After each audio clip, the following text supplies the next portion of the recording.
I needed to finish installing pipes at home, but apparently plumbing companies believe we don't need a three-way connector. Sure, thanks for nothing. So, since they won't make one, I decided to invent my own.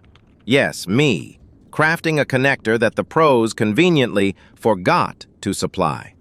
Follow along as I show step-by-step how I turned a DIY idea into a functioning triple junction, connecting 3 pipes like a genius, or at least someone who refuses to be limited by what stores offer.